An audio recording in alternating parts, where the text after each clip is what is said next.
There we go. Hello, hello, YouTube sphere. Oh, let me. There's always stuff in my background that don't need to be. Um, like wide camera angle, isn't it?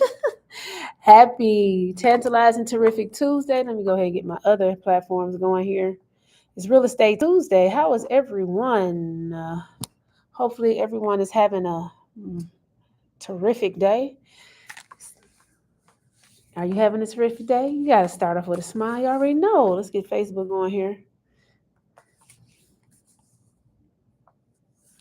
I be trying to start all of them at once, but it don't work that way sometimes. But happy, tantalizing, terrific, triumphant Tuesday is a great day to have a great day. It is Real Estate Tuesday, people.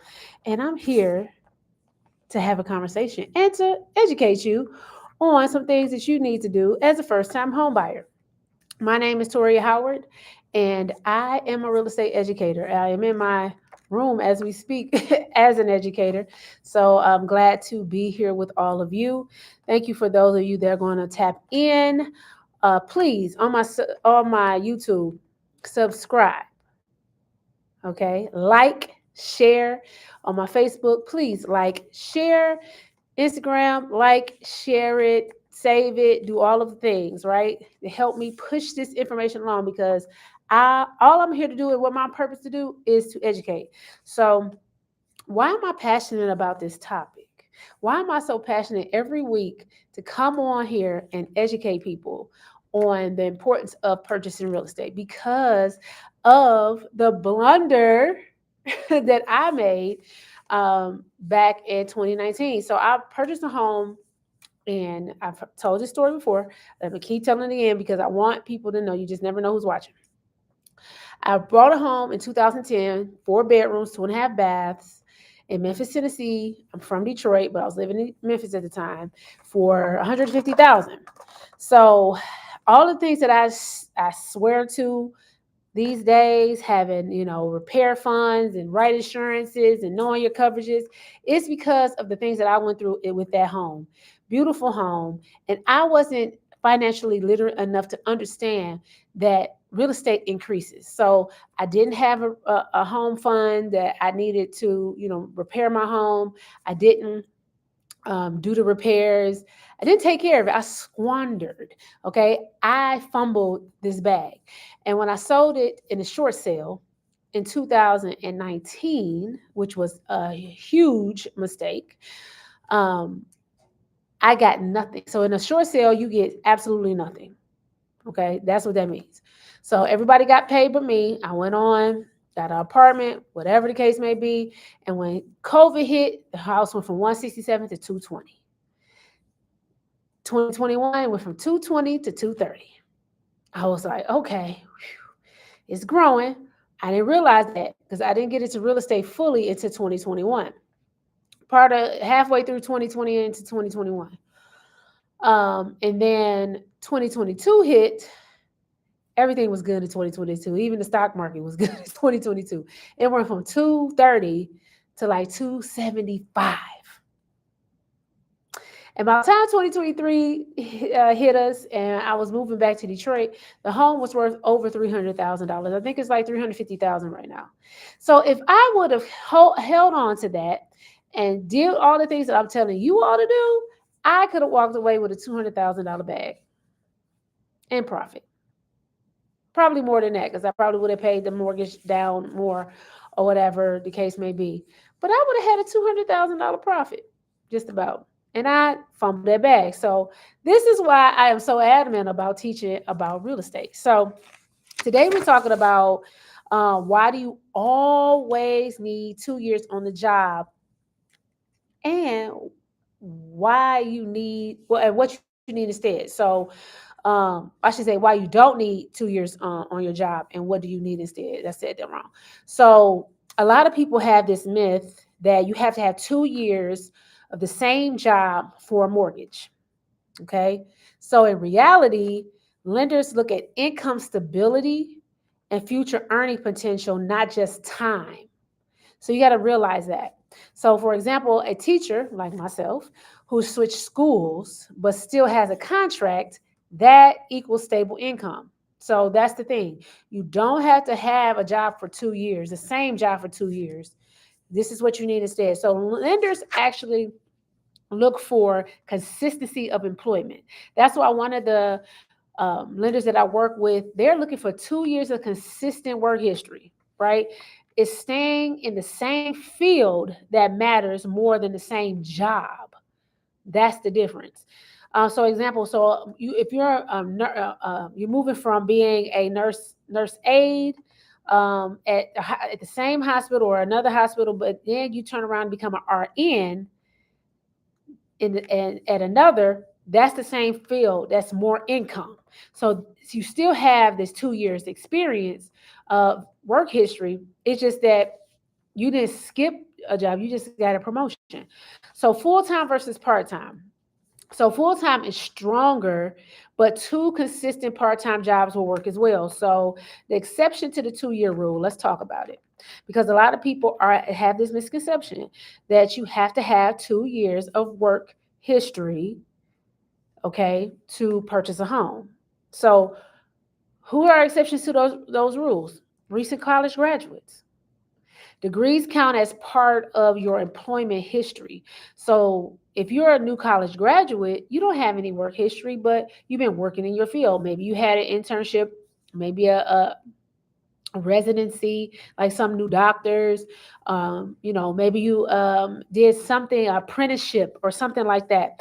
So, for example, you graduate in May and you start your first engineering job in June, you may qualify by August because you're working and you were working on this degree. So military service members are also exceptions to the rule because military service members have, you know, they're moving around, bounce around from,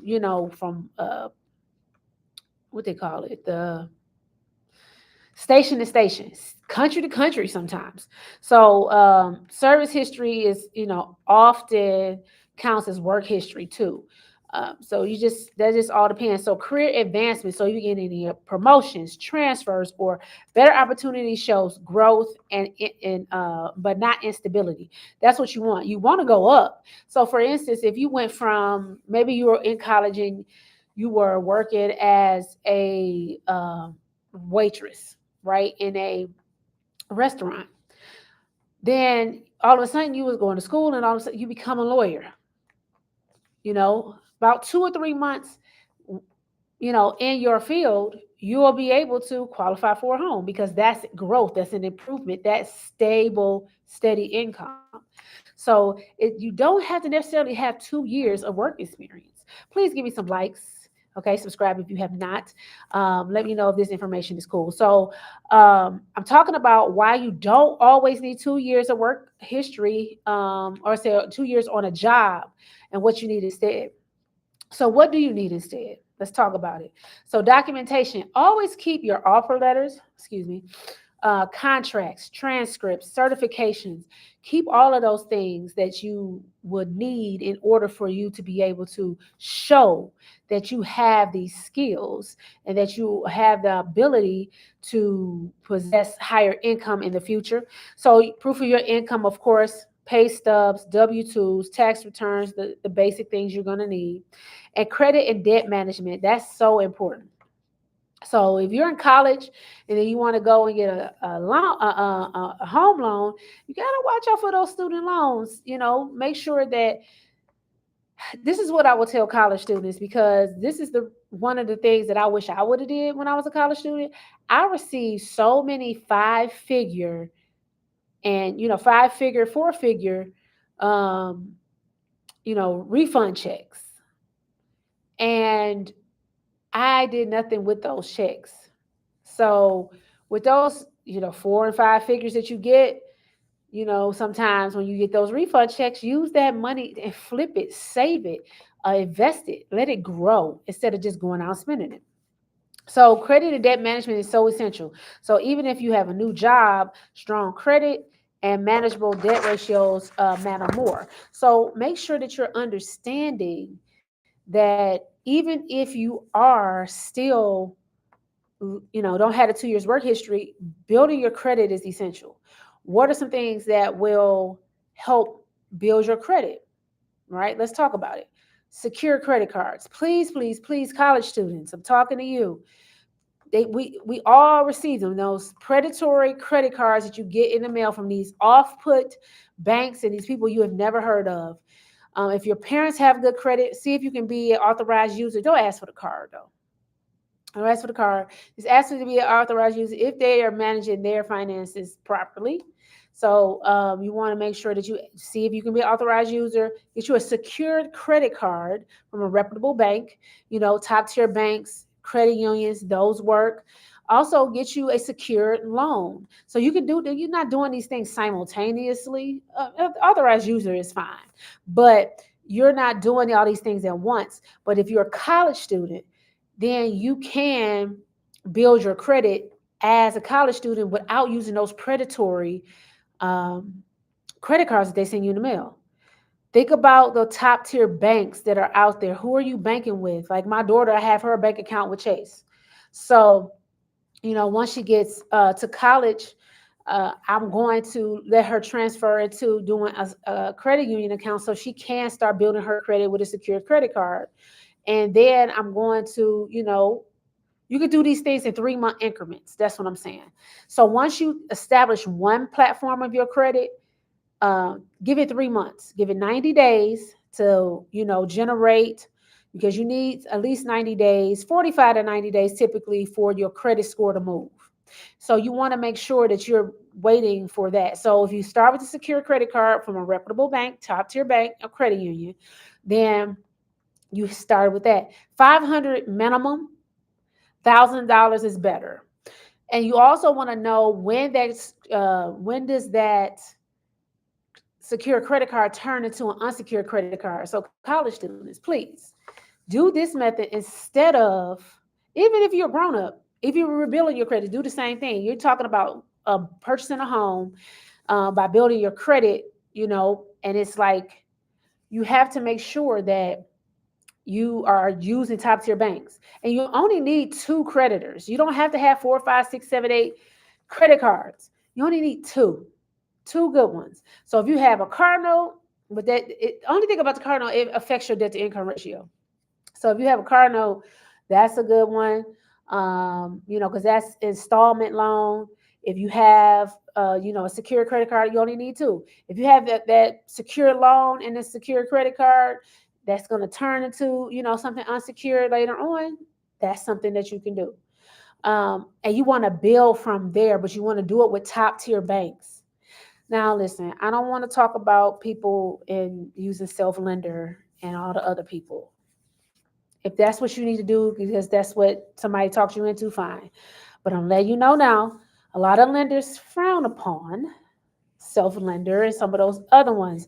So if you want to build your credit correctly, you want to be able to get approved by top tier banks. That's the only thing that's going to work. So you can get a secure credit card with a 550 with most top tier banks.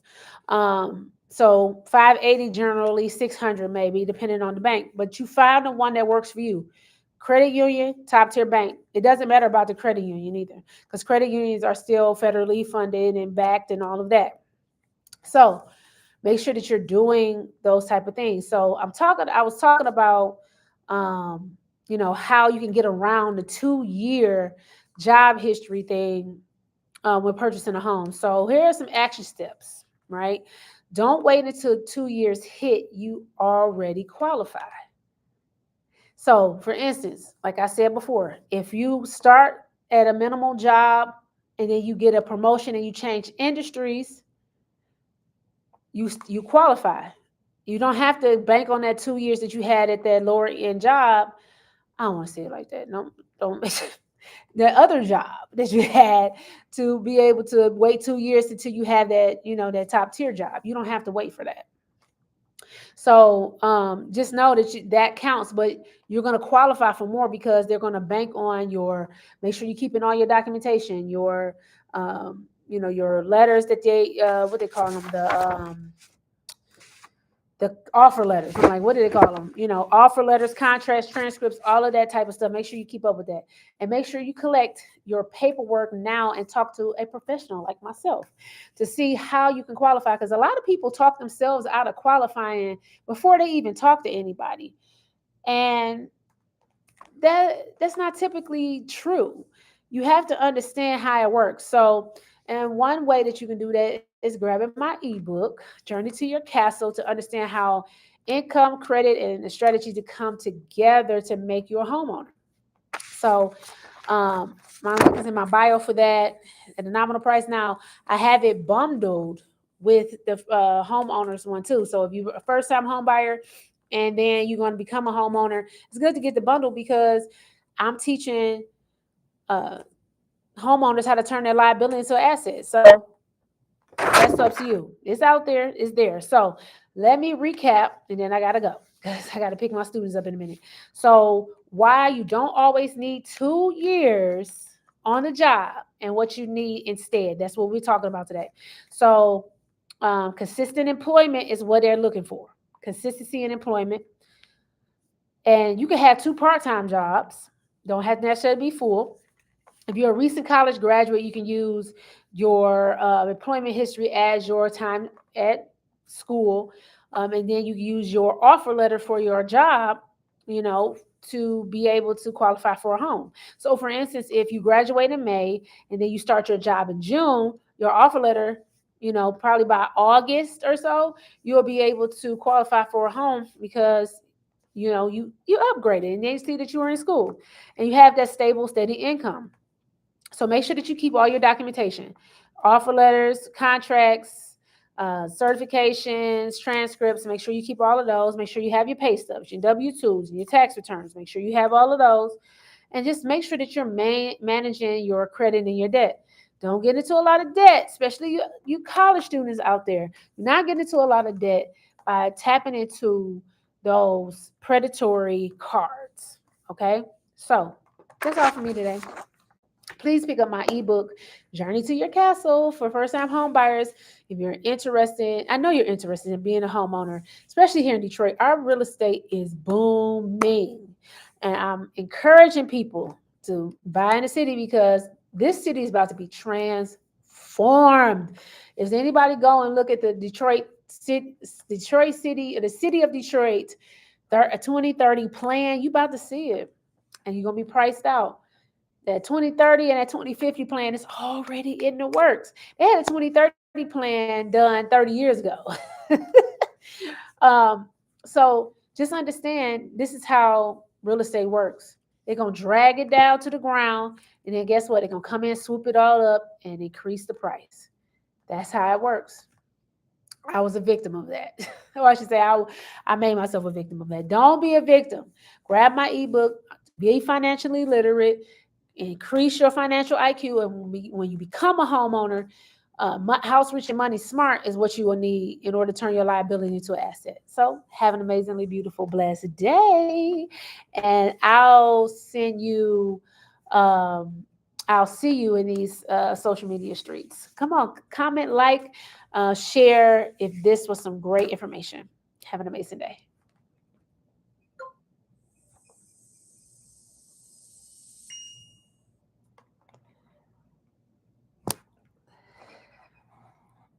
Bye, YouTube Sphere.